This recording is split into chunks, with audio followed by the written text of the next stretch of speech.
So there was just a bombshell dropped on the Chicago Bears coaching search, and the power structure, it's been in question, right, at Hallis Hall. A recent report sheds light on not only this past offseason, but on the one to come as well. And I think this goes all the way back to the Bears courting Jim Harbaugh, why that didn't happen. And yes, this also harkens back also to why Ben Johnson was not hired either last summer. So did Ryan Poles have the ability to act autonomously in this area over the offseason? I'm going to give a spoiler. GM Ryan Poles, his judgment can be trusted on this. You can trust him. But before I get started, I've got a different, more fun question for you guys. Who is on your Chicago Bears Mount Rushmore?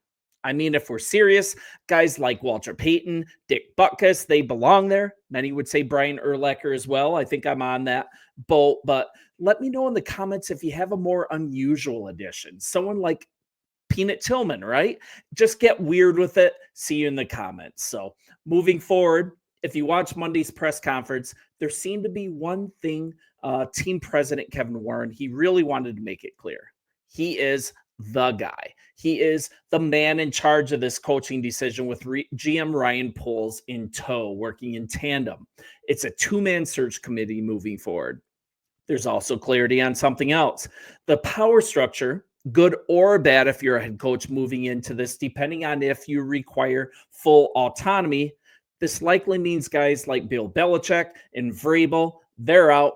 And that's okay by me personally, because you will report to Poles, but in the end, Warren oversees things. It's like a three-tiered power structure. Now, the good thing about this clarity, Warren also made something else clear about football operations, and most importantly, this coaching search. George McCaskey, his search committees, his outside consultants like Trace Armstrong, more on him in a minute. These should now be a thing of the past in this upcoming hire. Now, suffice it to say that if this is true presently, right, if Kevin Warren is indeed fully in charge, has it been true like this throughout his entire tenure? And it's not coincidental as well. Another report just came out to further reinforce this thought. It all leads back to the Jim Harbaugh decision and how he ended up in LA with the Chargers. And this is why it's a bombshell. This really provides some clarity that we have not had in the past. So I thought it was kind of odd at the time. I don't know if it was to you. There didn't seem to be even a flirtation, not even an interview with Coach Harbaugh at the time. And Dan McNeil, he's been at this for a long time, whether you love or hate his work. He just came out with something very interesting, and this is his Twitter feed.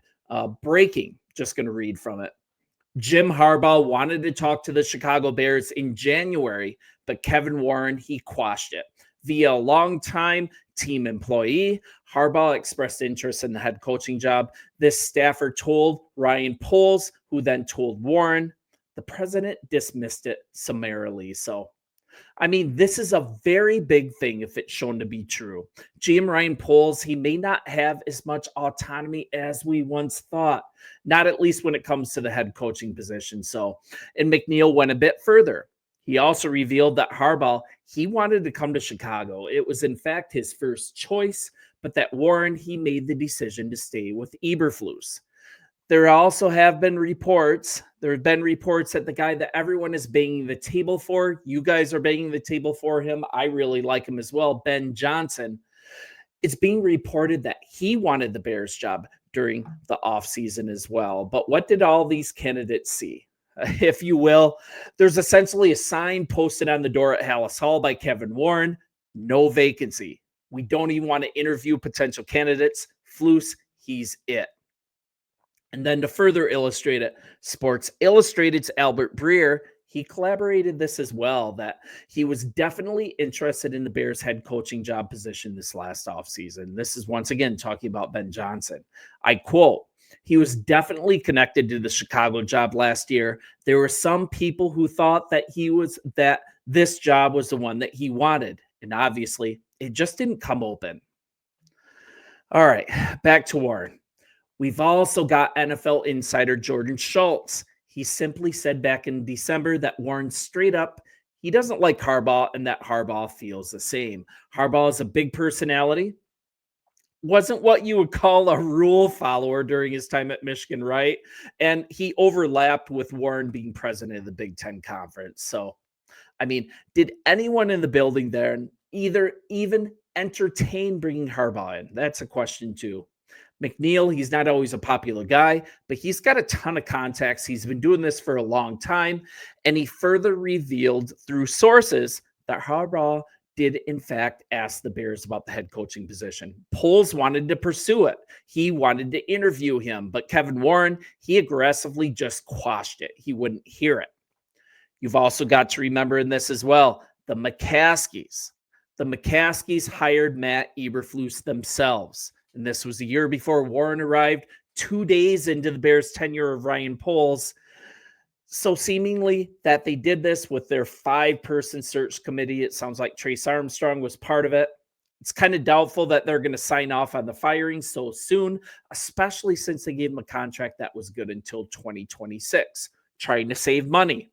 Warren may also, I think he was probably acting on behalf of the McCaskies on this. So I can only guess at that. So regardless, the chains now appear to be fully off. Another good thing, Poles was wise.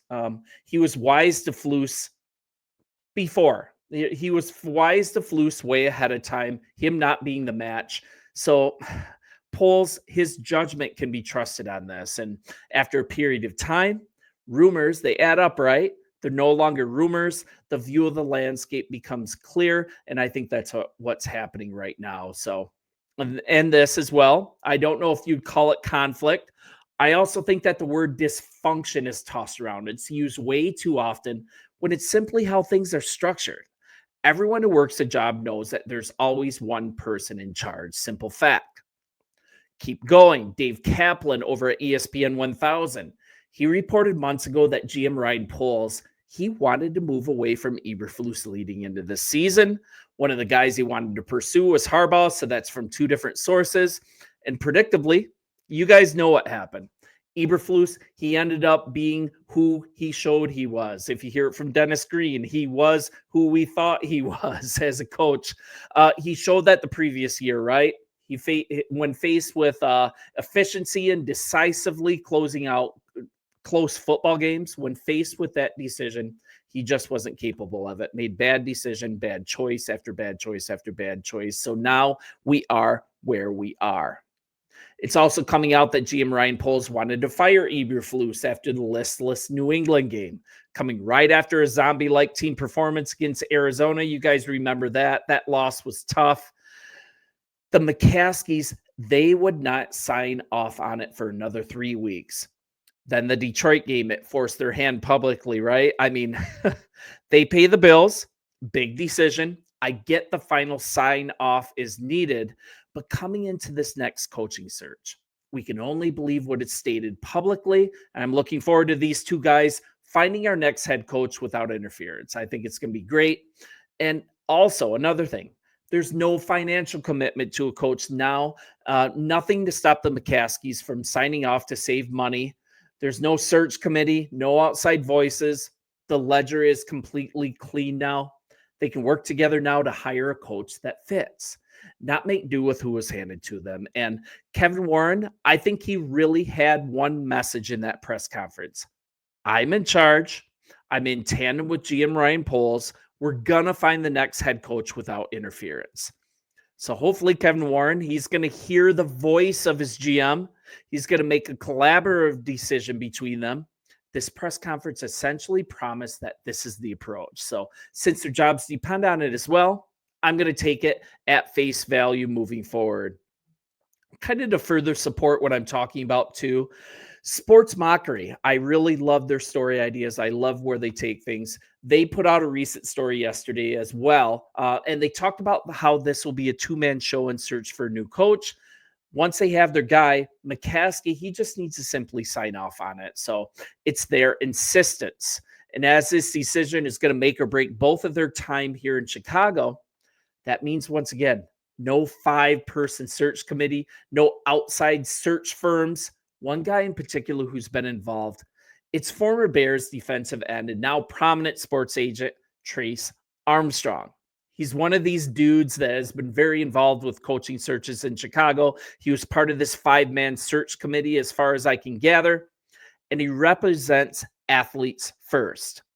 If you kind of want to talk through his clients, Matt Nagy, Eberflus for one. I also like, there's also guys like Josh McDaniel, um, Lincoln Riley, Brian Kelly, Jason Garrett, Chip Kelly. I mean, let's not have Trace Armstrong anywhere near Hallis Hall moving forward.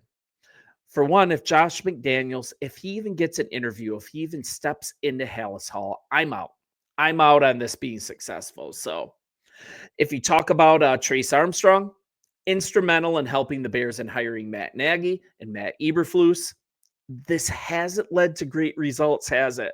He was someone named specifically by Warren as not being allowed in the room this time to interfere or steer the search. Kevin Warren demanded it.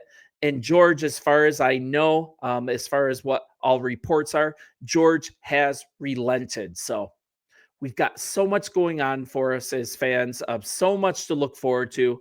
This should be the most attractive job in the NFL, most notably if these two guys are able to get their heads together and get it done without interference. Who knows what they're going to be able to do? And we got a franchise quarterback we need to coach up so he can reach the sky-high potential he's shown us so far.